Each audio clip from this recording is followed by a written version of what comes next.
Theater on the Air.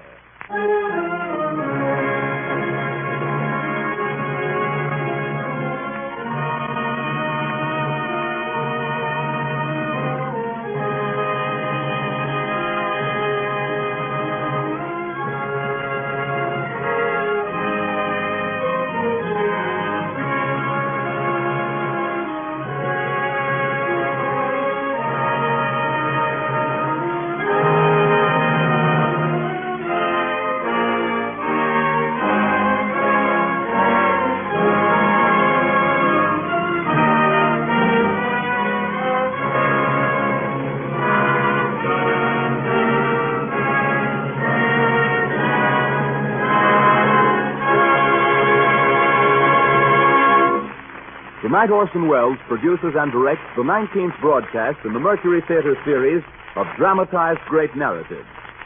There have been a number of famous authors represented in the broadcast, but none so young as Ellis St. Joseph, whose name many of us may be hearing for the first time tonight.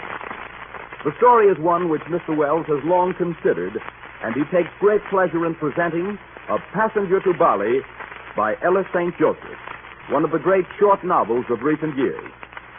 The young author was born in 1911 and gathered material for A Passenger to Bali during a trip on a freighter in the Pacific. Though all the characters in his story are imaginary, the hurricane and certain other of the incidents actually took place. The freighter upon which he traveled was making its last voyage, and his story carries the weight of first-hand experience. The Mercury Theater on the Air presents A Passenger to Bali, starring Orson Welles as Dr. Albie Walsh.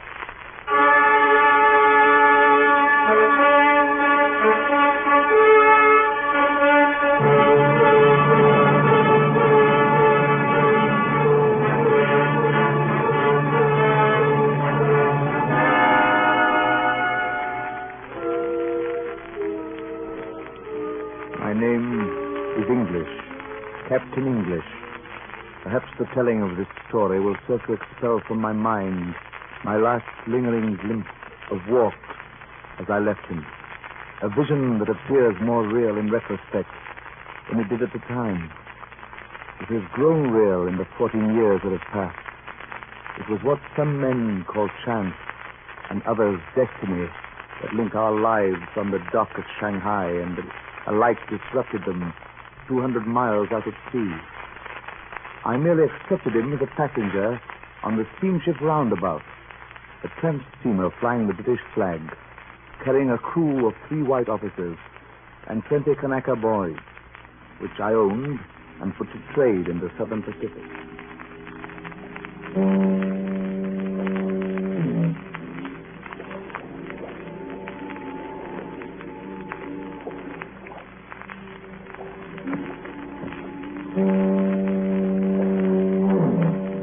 Listen to that, you blimey. Fog's getting colder and thicker every minute. Cammy, that's what it is. There gives you the creeps not to see 5 foot in front of you. Only white wherever you look. Dan Olson.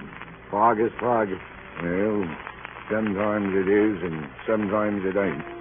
Superstitious, Mr. Randall? Now, look here, Mr. Stagg. You might be first mate and me only second mate. But we're both sailors, and I says it's a little queer. Fog like this ain't natural on the NC River this late in the year. The anchor ain't lifted yet. Captain broke. Bad omens, that's what. Saw a rat dive overboard this morning. You're joking.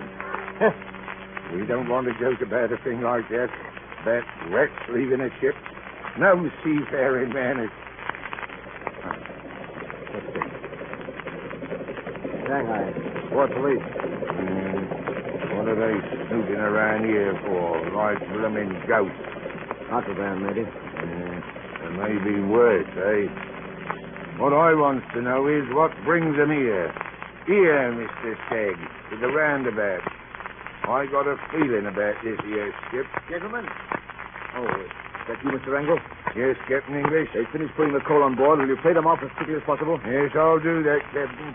Time's money, that's what I said. Dirty fog, sir. Notice how she's closing in, blowing right up the river in our faces. Worse luck. Mr. Stagg, have you noticed anything unusual tonight? Like what, sir? Well, for one thing, Shanghai Port Police. Yes, I did, sir. Not more than a minute back, the launch went by. Anything wrong, Captain? No, I'm certain of it. We should have been out of the harbor and down the river 2 hours ago. Well, what would be in the wind, Captain? Just for instance, some sort of trouble on the waterfront, I suspect. I knew something was brewing when we had trouble getting our deckhand. Oh, is that all, sir? I was worried for a minute. It's quite enough, Mr. Stagg. You can go right on being worried. No, I thought from the way them police looked, it might have something to do with us, sir. What? With the roundabout? Personal like. Well, it will if we don't clear this harbor. Not a very pretty world where peaceful men have to go about carrying a gun. Never knew you'd have towed one of them before. Protection, huh? From what, sir? From the Yangtze Kiang here, and the river pirates that shark it. From my own Kanaka boys, if they get the right meaning of the wrong words. From such a night as this. Captain, is that you, Captain? Yes, Mr. Angle. I paid that clothing gang double quick, Captain. What I says is, save time, save money. Eh? Time's money. Right you are, Mr. Angle. We've got precious little of both of them. Well, let's be off. Give the orders, Mr. Stagg. Yes, sir.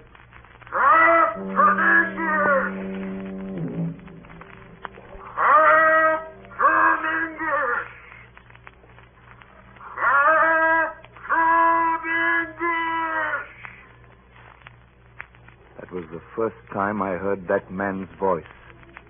Calling my name. It's been ringing in my ears ever since. That was the first time I saw his enormous figure in its bell-shaped greatcoat. A figure that haunts me still. Haunts me. Mind you, I accept no more responsibility for his end, if it was an end, than I do for his emergence from the fog that night. Captain English? Yes? Who is it? Have I the honor of addressing Captain English of the roundabout? I am Captain English. Allow me to introduce myself, Captain English. I am the Reverend Dr. Rob Walks, a Dutch missionary. A missionary, Captain, bound for Bali, there to distribute Bibles and spread the word of the Lord. Well, what can I do for you? Your hand, sir.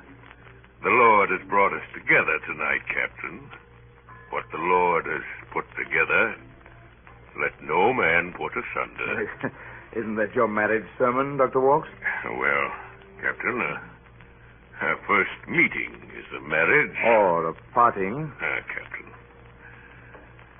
So, you're looking at this thing men call my face.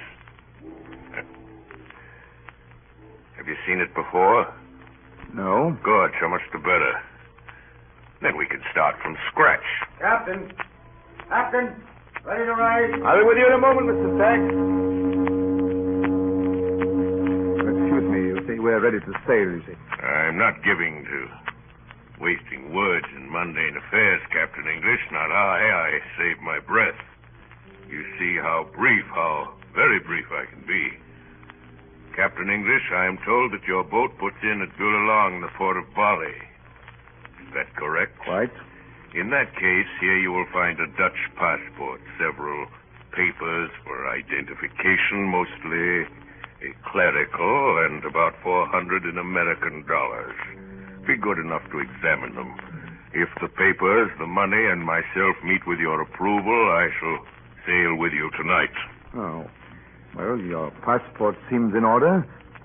The photograph is you? Yes.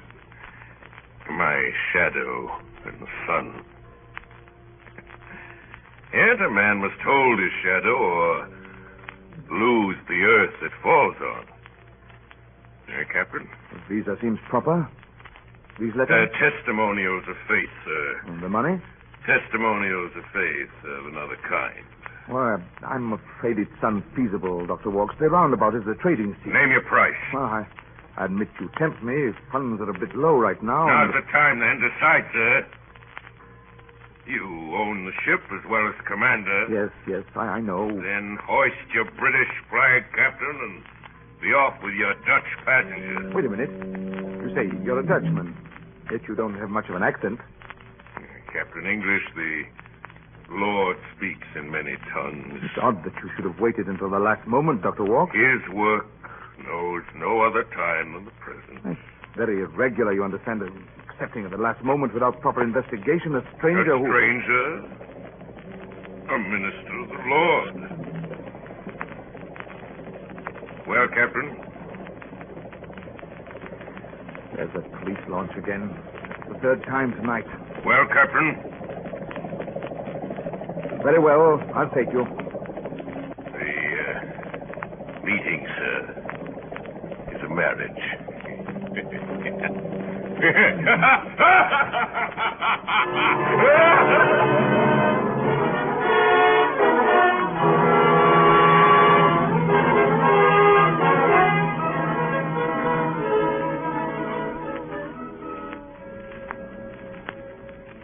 10 minutes later, with Dr. Walks and his 2 large packing cases on board, we set sail from Shanghai.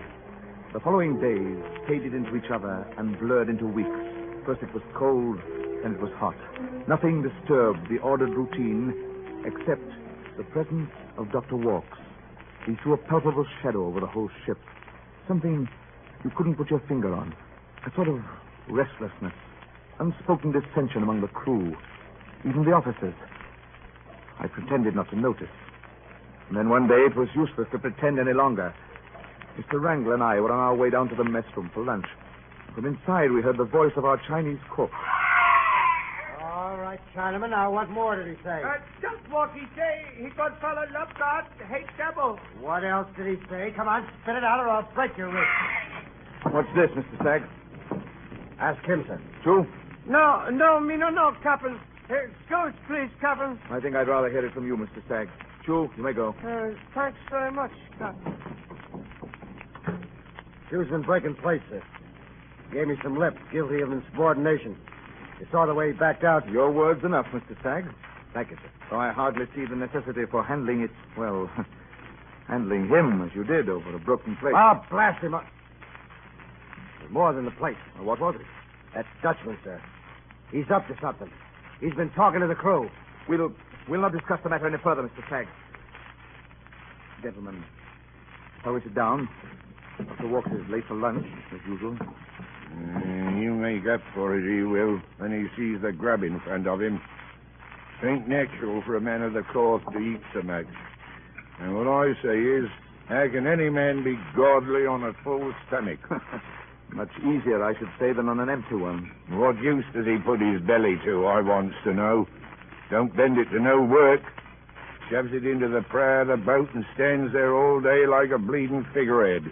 What for? Well, what's a figurehead for? But is it natural, sir? Always to have him ahead of us wherever we goes? It gives you the feeling that he's taking the boat where he wants. He's too big for his clothes, if you ask me. I don't think he's even a reverend. And I don't care if he is or not. He makes my gorge rise. Just the sight of him and that smile of his. There is something queer about him, all right. You feel it yourself, Captain. Gentlemen, I'd rather not discuss Dr. Walks. Captain, you can use words better than I can, but I'm right and you know it. It was a bad night when you picked him off the wharf without knowing no more of him than you could see in the fog. Mr. Stagg, are you questioning the behavior of a superior officer? I'm sorry, sir. It's simply that I... Good day, gentlemen. Another day, another lunch. Yes, a good lunch, too, I see. Good day, Dr. Walks. Thank you. Mr. Stagg and Mr. Wrangle, I see, prefer a silent grace, as usual. Yes, maketh me to lie down in the green pastures. He prepareth the table for me in the presence of my enemies. Amen. Gentlemen, I have an excellent appetite today. I congratulate you, Dr. Walks. You made a conquest of our cook. The quickest way to a ship's heart is through its belly, sir. Well, why not go straight to the heart? A practicing missionary, Captain English, cannot afford an impractical idealism. Opportunism, strategy, even lip service, sir. Oh, do you really believe that the end justifies the means? The essential means is strength. The essential end is success. Oh, you believe even in violence, then, Dr. Walks, to attain your end? Even without an end, Captain English. Force. Force sir. Grab what you can in your fists and throw the scraps to the weak. It's the law of nature, sir. Time to kill, time to heal. Time to break down and a time to build up. Look here, I don't know where you get that kind of talk from. Ecclesiastes, chapter 3, verse 3. A time to be born, a time to die, a time to plant, and a time to pluck up that which is planted. You ain't got no right to talk like that. Done holy, that's what. What a good mind to report you to your bishop. Gentlemen, Read man's past in water. Gentlemen, read man's past in water. Read his future in sand. Today is the time to tear down. Tomorrow, time enough to build. Mr. Stagg, did you hear that? I won't sit at the same table with it. With a what, Mr. Stagg? I don't know what. There's no name for the likes of you. Well, Stagg has had his fill. How about you, Mr. Wrangle? If that's the kind of thing you preaches to the natives, I'm sorry for him, I am. Excuse me, Captain.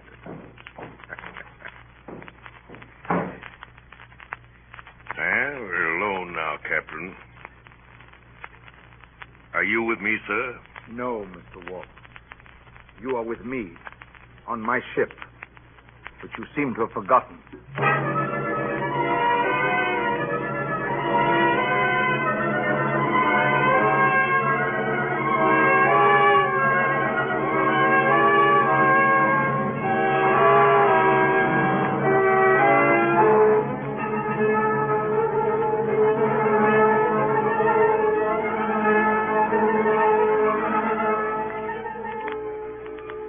I began to count the days to Bali. We lay over at the Philippines, and then we stopped at Surabaya. Meanwhile, our passenger consulted with the crew, a companionship I didn't discourage, for it relieved us of his presence.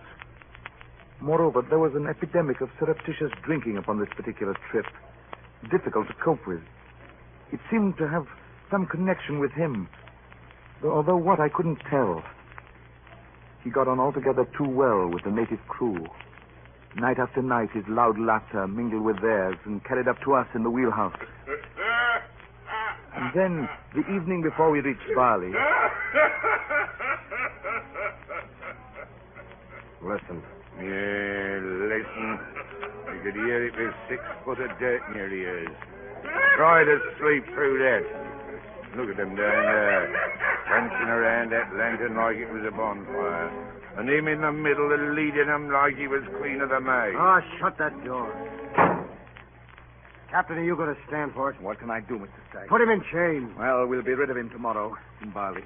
What about that native crew down there? Ain't they going to be on board after tomorrow? I'll take my chances with them when Dr. Walks is ashore. Well, we know you're not scared, sir, but... It doesn't matter whether you think I'm a coward, Mr. Stagg. Oh, I didn't mean that, Yeah, Captain. you know, Captain, it's going to be a sad blow to lose our passenger. Come to love him we have, haven't we, Mr. Stagg? Yes, sir. Bali's in luck to get a man like him. Holy and wholesome he is.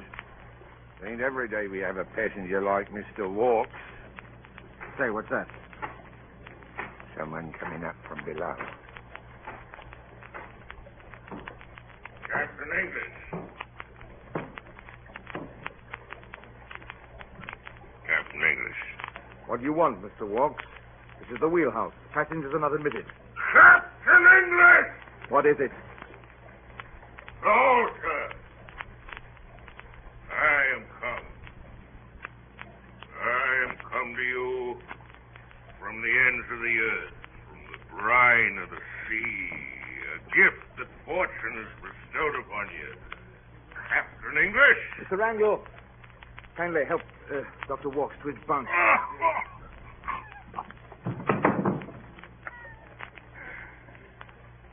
My bunk. Bunk. What for, Captain English? Shall I close my eyes and count sheep? Man has no time to sleep. He'd count them all. Dr. Walks, you have a fever. Your heavy clothes in this heat. Sleep. sleep is a rehearsal of death. I want to live. Yes, but Dr. Walk, you... Captain English, I would like the inestimable privilege of your help in going ashore. Tomorrow, in Bali. The Balinese, very ungodly, very ignorant people. Ignorant, Captain English. They worship the Karuga bird, an evil spirit. Dr. Walk. I shall free them.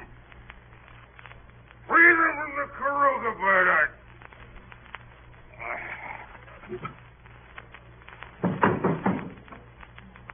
Fainted. Take the wheel. Blanco, give me a hand with him. Come on. His heart's beating, sir. Why? He's drunk. Drunk, is he? Oh, blimey. Well, at last there's something's got the best of that blasted Dutchman.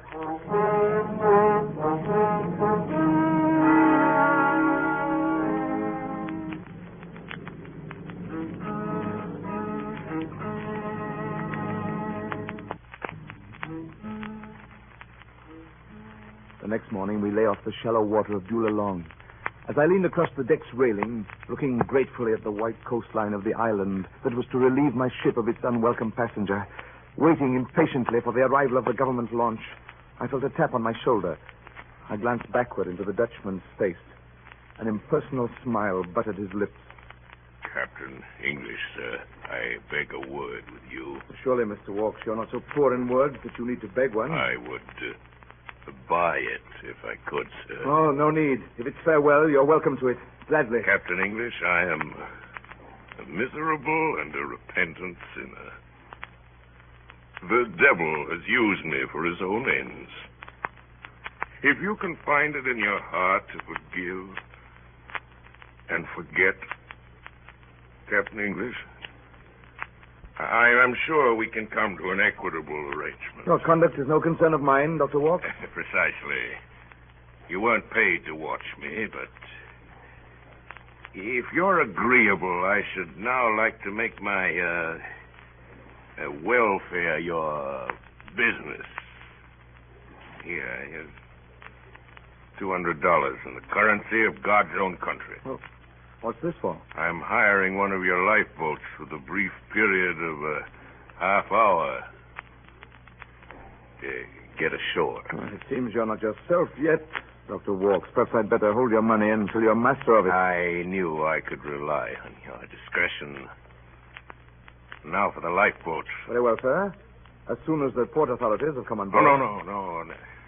Now. I'm afraid that's impossible. Good Lord, man, that's what I'm paying you for. If you think I want to wait on your deck until my papers are inspected, do I have to explain? I understand you well enough, sir. I prefer not to know the details. I'm as anxious as you to have you off my ship. But if you double the bribe, I wouldn't lord a line to save you. Must I swim for it? I wouldn't if I were you. That's the government launch now. See? Over there on the starboard side. Ahoy there! Aboard the roundabout! Ahoy! And you make it? There's still time. Now listen, man. It's your last chance. Yours as well as mine. Listen to me. Get me off this boat, or take the consequences. I swear it. You ransack the four corners of the globe, looking for this minute. Don't let it slip through your fingers. There's eternity in it.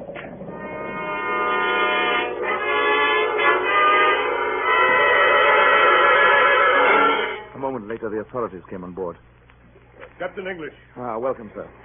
Oh, are you the captain? I am. I am Van Matzes, Chief Inspector of the Port of Julalong. A pleasure, sir. We've anticipated your arrival with impatience. We're anxious to clear port as soon as we can. So I look over your papers. Bills of lading, cotton goods, manifest. Thank you, Captain. Oh, what is this? The declaration. A passenger? You say here is a passenger? As you see. But what is this passenger doing on your ship? Here is not room for passengers, no? A missionary. Will you examine his papers, please? A missionary? You are sure? Yes. So? Very peculiar. I see nothing peculiar about that. But, Captain, there is not the possibility for a missionary here at Bali. What's that? We are not permitting a missionary here for many, many years. All the world knows this. I didn't know it, sir. I wouldn't have carried him if I had. I can believe you, Captain. Well, perhaps now we could see this passenger? Of course. Mr. Stagg. Yes, sir? Ask Dr. Walks to step to the side of the deck. Yes. He is called Walks, this man? Yes. Walks, eh? Dr. Walks. I'm here, Ben Metzes. Glad to meet you, sir. Dr. Walks, eh?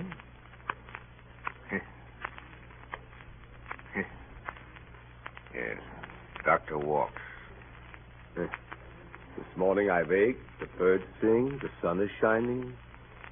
Why is no volcanic eruption warning me that you are coming, Dr. Walks? My good sir, I am the eruption. One moment. I don't understand. You mean you know this man? Certainly I am knowing this man, your missionary. I am knowing him very well. Yes. Oh, he is such a clever man. Yes. How is it possible you are coming as a clergyman here to Bali? For so long. But what is My it? dear sir, this was the only suit that would fit me. I had no time for shopping. You're not making clothes big enough to fit you, eh? No. No, nor countries either. Here's my passport, sir. A passport? This is a forgery. A clever forgery. What a pity. You have such a great talent, Mr. Walker. Yes, that's true. Such a good copy, this passport. It should be framed. Thank you, sir. If it's that good, I should like it returned for future use. Thank you. Such a talent. You could have been a Van Eyck, a Van Ostad, a Rembrandt van Rijn. If only you had been so lucky to be born a Dutchman. What's that? What? He's not Dutch? No, this gentleman is not a Dutchman. He is not a missionary. He is not even his own name. What is he? Here is an international figure, Captain. Everywhere he goes, he's making trouble. He's making trouble first in the West and now in the East. You have a famous man on your boat. Oh, please be clear, sir. What does he do? What has he done? Always he is making trouble with the natives. Last year, 5,000 coolies were following him from the cotton mills in Wuzhou, not 2 hours from Shanghai. 6,000 coolies, sir. Yeah, 6,000. I beg your pardon. And in Cebu, he was leading the Filipinos in a trouble, but was nearly closing the port. It closed the port. It closed the port. He knows. Now they have cabled us from Shanghai. He is wanted there by the police, so now he is hoping he is landing here in Bali. But we are being too smart for him. But what's his name? What's his country? What am I to do with him? He has many names, but he has no country. Somebody is knowing, of course, but nobody is telling. The Dutch East Indies are close to him. I do not know where is not close to such a man. I doubt you will lose him. Ever. But to whom does he belong, Herr Van Metzes? I refuse to be burdened with him. You have no choice. Captain, I am sorry for you. Here he is on this ship. He belongs to you. Would you turn me into a Flying Dutchman, sir? A Flying Dutchman, that's right. Mr. Fox, that's what you are. You will sail from now until eternity. A Flying Dutchman. A Flying Dutchman.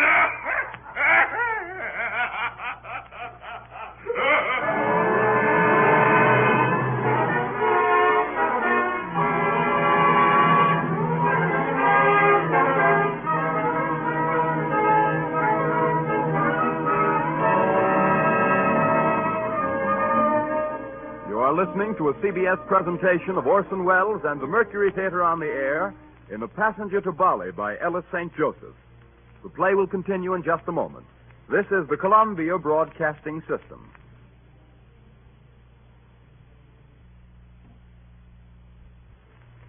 We continue now with The Passenger to Bali by Ellis St. Joseph, starring Orson Welles in the role of Raube Walks.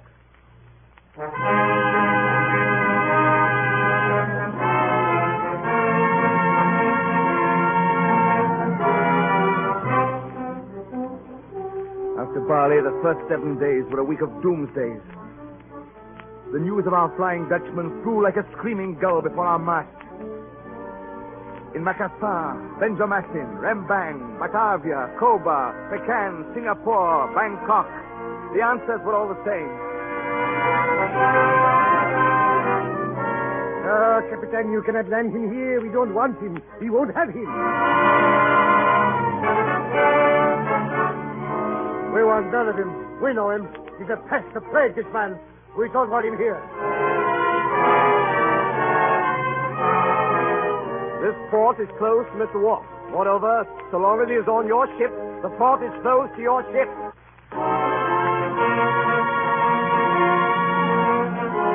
You can't land him here. You can't land him. You can't. Not here. Not here. Not here. Not here. No, not here. Not here. Not here.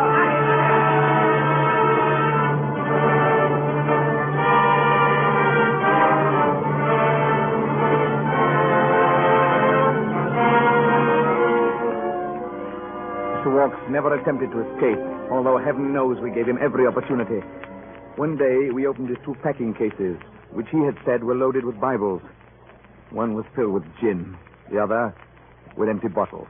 It is impossible to say when or how, but slowly, imperceptibly, our passenger came to take possession of the ship and all its crew. The native crew fell more and more deeply under his spell. I was their captain in name. He, in fact. Also, inevitably, as he filled the officers' minds, he ousted all other thoughts until he possessed them by their very hatred of him. We felt the restrictions of our forced association far more than he. We were his prisoners, not he ours. And when, at Mr. Spragg's suggestion, a concerted plan was attempted to put Walks into Coventry at mealtime, Walks, without opening his mouth, except to eat or closing it, except to smile, silenced the entire company. He all but emptied our stores with his huge appetite. At last, sacrificing all hope of profit, all hope of everything but emptying our ship of that loathsome passenger, we set our course west under ballast to Shanghai. Shanghai, where he was wanted by the police. Where we took him on. There, we would finally put him off. I felt that the ship would rise 5 feet out of the water once relieved of the Dutchman's weight. We steamed up the Yangtze River early one morning and anchored off Shanghai. The port officials informed us that the British consul was to favor us with a personal visit. It was noon before he came aboard. Captain English, he's here. Mr. Chisholm, the consul? Coming aboard, sir, with his portfolio under his arm like he was going to Geneva, and a monocle in his eye like the rising sun, but never sets on the British Empire. Ah, Mr. Chisholm, I'm Captain English. Oh, yes. So nice to meet you. If you'll excuse us, Mr. Wrangler, I'd like yes, to... sir. I'm very grateful to you, sir, to take so much trouble to come down personally to... Not at all, my dear man. The Chinese port authorities informed me of your predicament and asked me to handle it in my own manner. Oh, so much the better for all of us. According to their specific instructions. Why, I don't understand. My dear fellow, don't try. It's diplomacy. Only the stupid try to understand diplomacy, and they spoil the game for the rest of us. It's like playing blind man's buff with a really blind man, and that makes it too macabre. I say, won't you ask me to sit down? Oh, well, please. Thank you. I say there's a cold draft on my back. Would you mind closing the door? A draft? What, in this heat? Diplomacy, dear boy. A diplomatic way of suggesting we may be overheard. Oh, and now, Mr. Chisholm. Oh, yes. Where were we? We hadn't begun. To be sure, you're Flying Dutchman. Yes, I'm awaiting your verdict. Incredible man. Incredible situation. Unendurable, sir. Well, of course, you can't land him here. Shanghai doesn't want him. You'd better take him somewhere else. What did you say? Your passenger, what's his name? Mr. Walks. The man's a bounder, you know. Shanghai has its quota of bounders. But I understood Shanghai wants him. The police are looking for him. They were. They aren't now. But how can that be? Inevitable, my dear fellow. It's the philosophy of the flea. If you have them, you hunt them. If you don't, you don't go looking for them. Did the Chinese tell you to say that? The thought is theirs. The phrase is mine. Good heavens, but how can they refuse him if he's broken their laws? Mr. Walks will certainly be arrested if he sets foot on land, but he will not be given the opportunity. This saves the Chinese government a complicated legal procedure which might prove embarrassing. And what of my embarrassment? And likewise dispenses with the trouble and expense of providing for him. And what of my trouble? What of my expense? Really, my dear man, my heart bleeds for you, of course. It has its humorous aspect. What did you say? If one suspends one's emotions and thinks. Humor, Mr. Chisholm? All very well for you, but what of me? I'm the butt of the joke. Really, my friend. A man is on my boat and I can't get rid of him. No port will accept him. Worse than that, no port will receive us while he's on board. They've turned him into a Flying Dutchman, and they've turned us into a phantom ship. My crew is not allowed to land, not even to desert. You realize what that is? A sentence of death.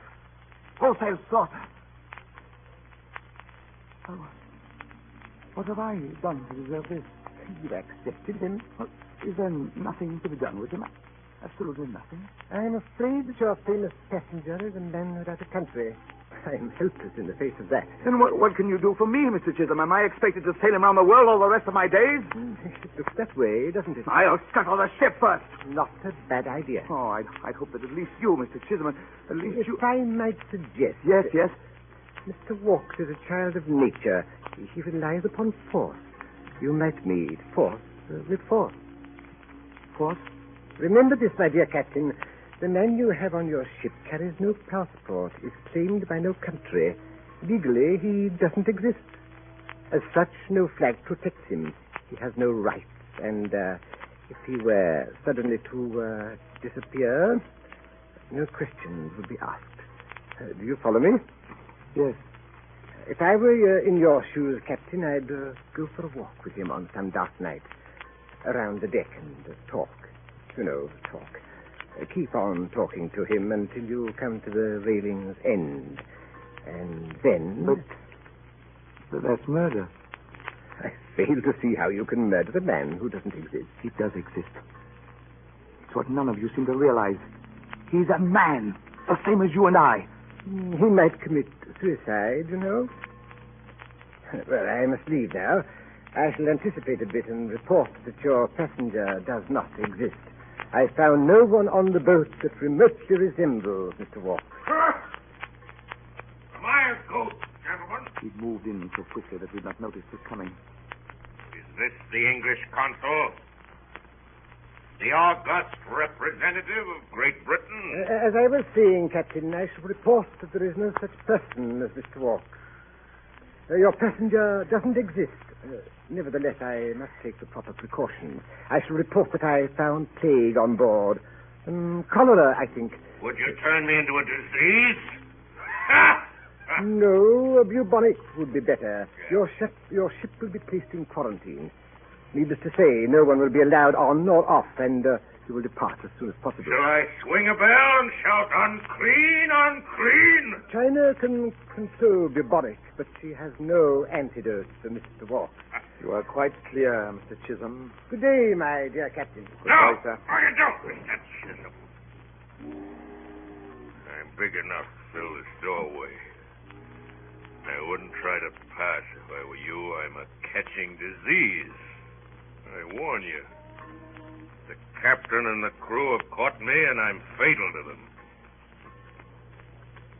Try to pass me, and you'll catch it yourself.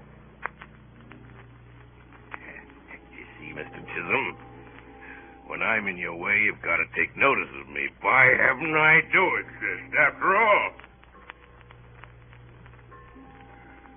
That's all, sir. You may leave. With my permission. Well, Captain English,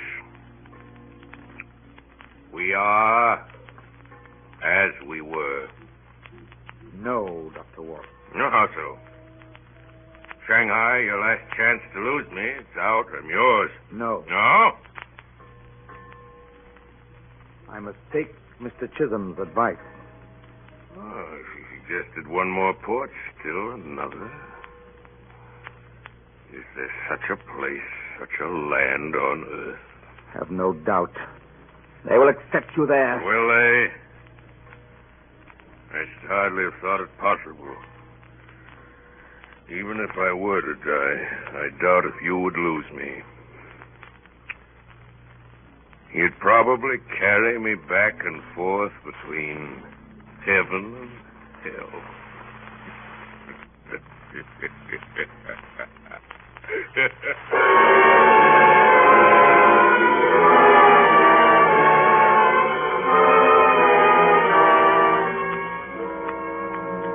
Mr. Walks was still on board when the roundabout weighed anchor and passed with the river out to sea. At night, the ship began to roll. The barometer fell. We headed the ship into the wind. I was unable to stay in the wheelhouse alone with my thoughts. Mr. Chisholm's whisper was blowing like a foghorn through my brain, urging me. I fled to the deck in the welcome company of my two mates. Mr. Wrangle, Yes, sir. report to the wheelhouse. Take the wheel yourself, and don't let it out of your hands. Very good, sir. Mr. Wrangle, Yes, sir. if the wheel starts to kick up, call me. We may need to lax her. Yes, sir. Look bad, sir? Well, we're in typhoon waters, Mr. Stagg. Bad, sir? Well, we're in typhoon waters, Mr. Stagg. But it's past the season, ain't it? A shark's tail is more dangerous than its tooth. I don't like the look of that hammered water or those oily clouds on the horizon. Captain, I've been thinking a good deal these last 2 days about, you know, this situation of ours, Yes. about Walks. Now, I got an idea. What is it? I don't know how to say it. Well, why not? What's to keep us from giving him a light boat and some food and setting him adrift? Starve to death. But we wouldn't be there to see it, would we? Oh, no, that's impossible. It's inhuman. Well, I suppose you'd sooner see him drowned. Kinder, eh? Drowned? Why not, sir? It's going to be a dark night, isn't it? A man fell overboard tonight. Who told you to say that? Why, nobody, sir. It stands to reason. It's beyond reason. Listen, sir. We can't carry him from now on until the day of judgment. If he were on land, the law would do it for us. You're the law, see? I refuse to discuss. Think of him, sir. You think it'll be pleasant for him to spend the rest of his life at sea? Never to put foot on land? Have you thought of that? I've thought of it. I don't want to think. He's a Jonah, I tell you. Should be thrown to the whales. It isn't safe to have him on board. Stagg, report to the engine. Full speed ahead. Fire the boilers to some steam. Keep her headed into the wind.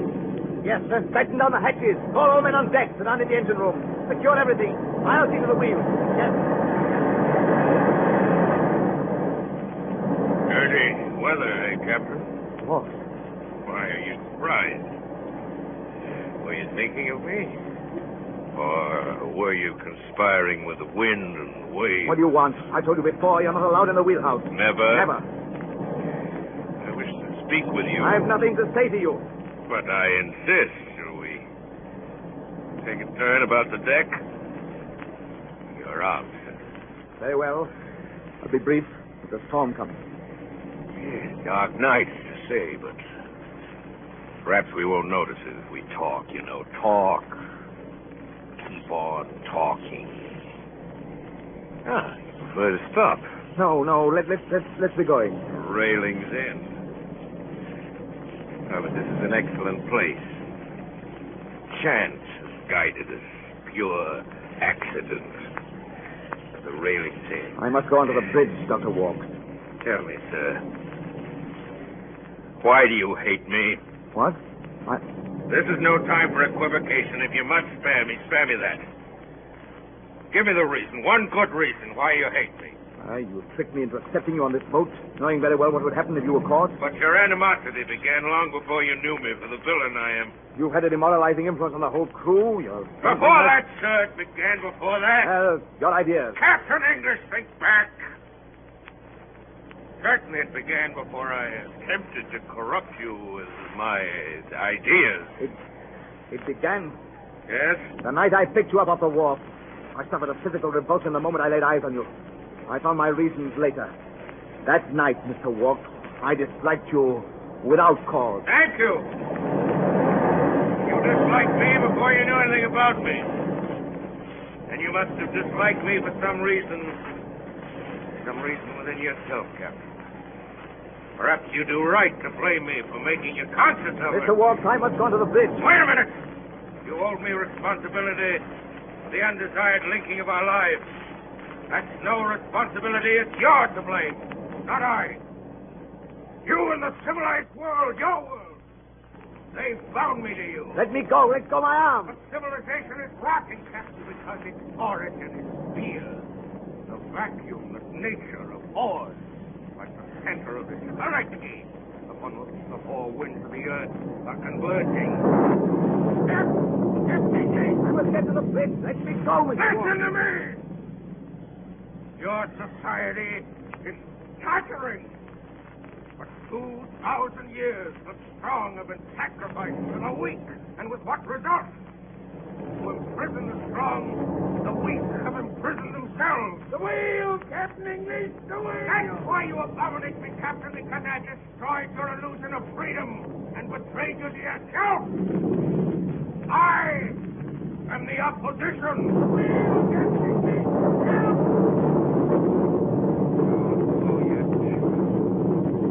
Now, Captain English, I know what the British Council and your Mr. Stagg told you to do. Well, here we are at the railing's end. Why don't you do it? Mr. Walk. If our positions were reversed, Captain, do you think I'd hesitate for a minute?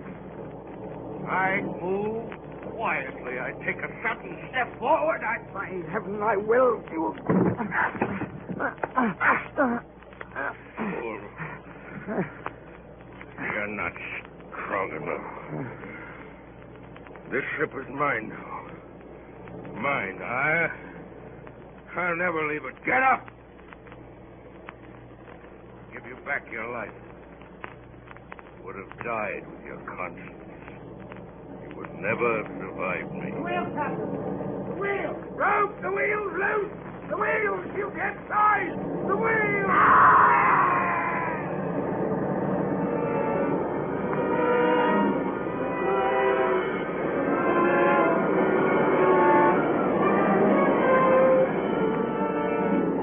We managed, I don't know how, to gain the wheelhouse. A flash of lightning showed the ocean pouring in through the broken portholes. Another fraction, we saw the whirring wheel, a huge wooden wheel in blurred outline, spinning. The Randall lay in the corner, crumpled in unnatural angles as the wheel had thrown him. He was dead. His body bore mute witness to the wheel's horrible force. It would chop our hands off if we touched it. It was overwhelming, inexorable. It had a diabolical mind of its own, intent upon our destruction, and we danced about it like idiots. The ship was shrieking in a death agony. Her life was a matter of moments. With an uncontrollable rudder, she would drive herself down into the deep.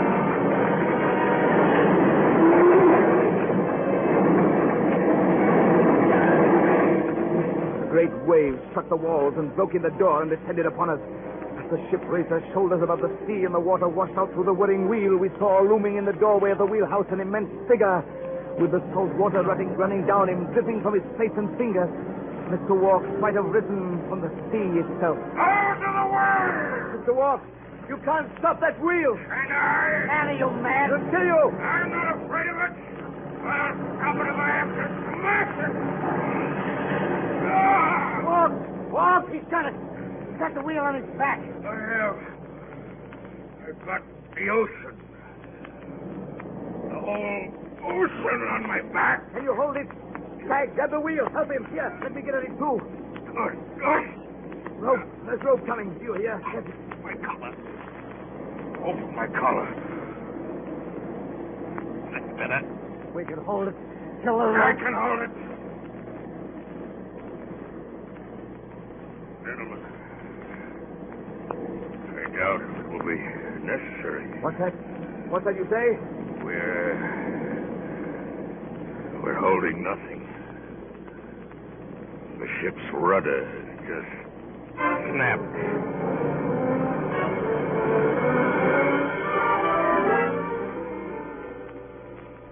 Forasmuch as it has pleased Almighty God of his great mercy to take unto himself the soul of our dear brother Angus Randall here departed, we therefore commit his body to the deep, to be turned into corruption, looking for the resurrection of the body when the sea shall give up her dead, and the life of the world to come to our Lord Jesus Christ, who at his coming shall change our vile body, that it may be like his glorious body, according to the mighty working whereby he is able to subdue all things to himself.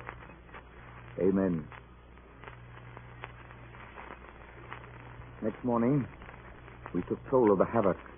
Through heaving silvery water and swirling fog, the roundabout drifted aimlessly.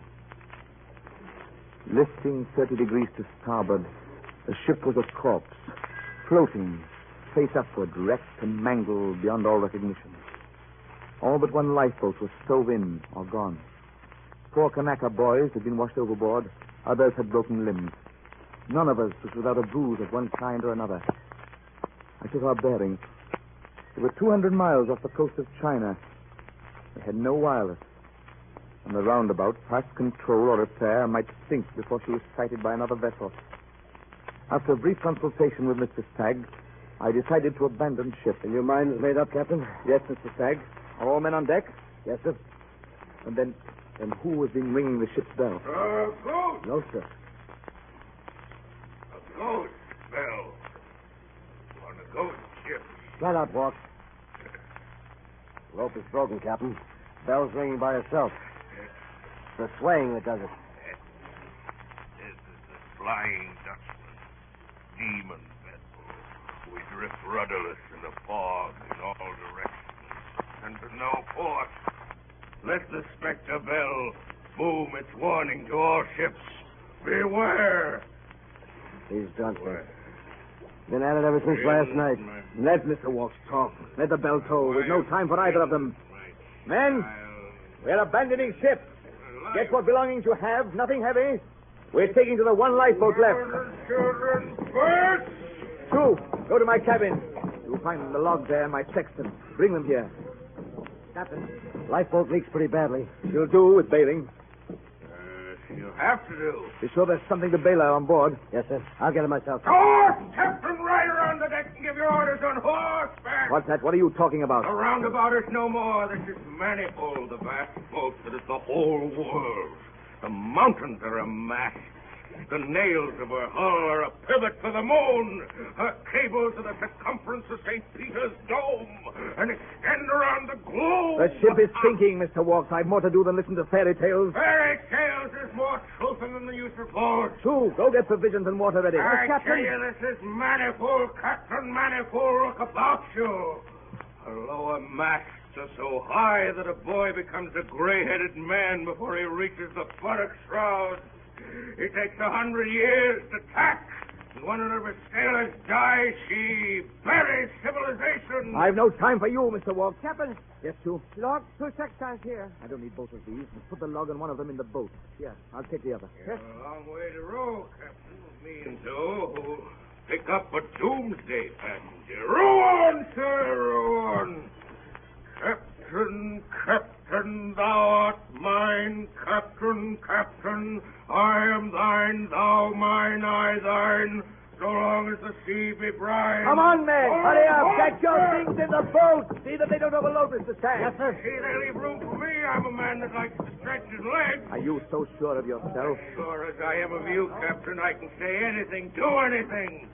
And it wouldn't make any difference. I suppose you can. I rely upon your charity, pity, mercy, your holy virtues that are oil for the faulty machineries of justice. Then it would be just to leave you behind. You won't. You'll take me with me. You don't dare leave me behind. How well you know me, Mr. Walks. I suppose you even rely upon my gratitude. Gratitude for what? You saved the ship last night. Gratitude I saved you last night as a soldier infested by lice might crouch beneath cannon fire and thus rescue himself and them from a common death. I gave you no thought. I see. Captain, better make it fast, sir. How's she below, Stagg? Water up her boiler, sir. All right, Stagg, we're ready. Give the order to abandon ship. Right. Abandon ship! All right, take it easy there. Don't crowd. Careful, men. Watch it. One at a time. Captain, this time I obey your order gladly. It wasn't meant for you. Mr. Walks, you are not going. What's that? You always wanted my ship. I'm giving her to you. She's yours. I'm not going! Now you're the captain. I needn't remind you of a captain's duty to stay with his ship You when leave me on the roundabout? he may float for a week or an hour. You'll be safe for a while, and there'll be food enough even for you. I wish you a pleasant journey, wherever you're going. I'll see you rot first. The one consideration that might have made me take you was my gratitude for what you did last night. But your explanation has made things clear. Ready, Mr. Stagg? Yes, sir. Into the lifeboats, men! Don't listen to him, sir. Well, Captain, I have no excuse. I'm the lowest of the low. My home is deeper than the grave, deeper than the sea. You're right to desert me. It's only justice. then there's nothing more to say. Now stay. The ship won't sink while a dying man repents. I am evil. Vile. I deserve to drown, and yet... Have you no pity, Captain? No charity? No mercy? Oil, you called it. Oh, I was drunk. You still are. I had a mother. I don't believe it. I don't ask to be excused, only to be forgiven. I forgive you, Mr. Walks, and forget you. Into the boats, men! Take your time now. Take your time now. Goodbye, Mr. Walks. Not so soon. Don't forget I'm your shadow, you doppelganger. You doomsday passenger.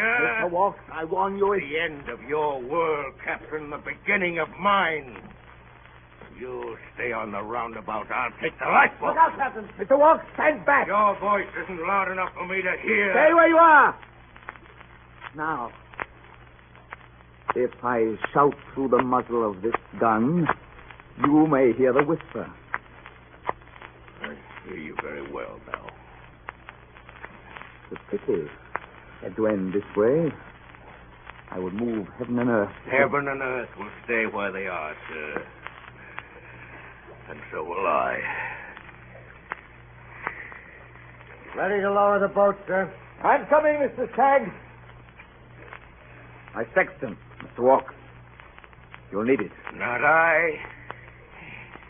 I'll shoot the sun and stars with more than a sextant before I die. Get along, sir, and whistle for the wind. We'll be meeting soon again. Lower away. Lower away.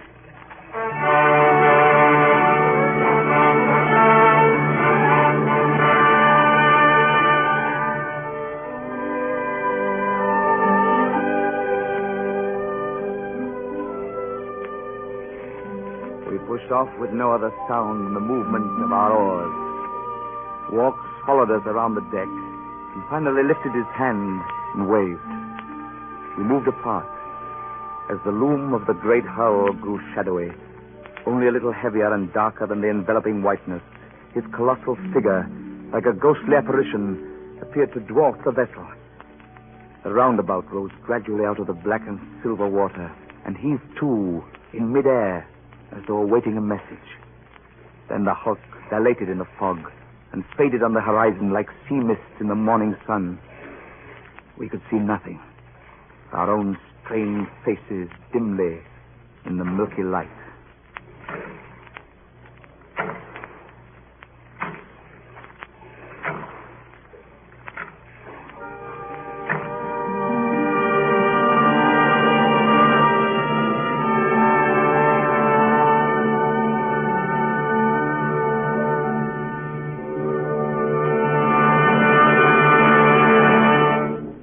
Tonight, the Columbia Broadcasting System and its affiliated stations have presented the Mercury Theater on the air in its 19th broadcast of dramatized great narratives. The story was A Passenger to Bali by Ellis St. Joseph. The adaptation for radio was made by the author himself, and Orson Welles directed the entire production. In the cast tonight were Captain English, played by George Coulouris, Mr. Stagg, Frank Reddick, Mr. Wrangle, Eustace Wyatt, Ben Mattis, Ray Collins, Mr. Chisholm, Alfred Shirley, and Mr. Walks, Orson Welles. The orchestra was directed by Bernard Herrmann, and Davidson Taylor supervised the production for CBS. Your announcer is Dan Seymour.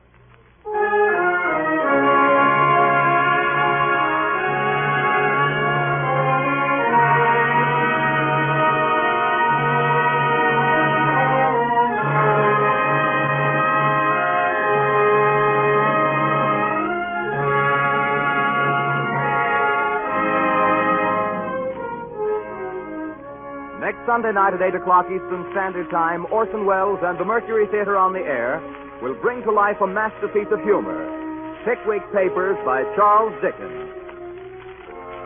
This is the Columbia Broadcasting System.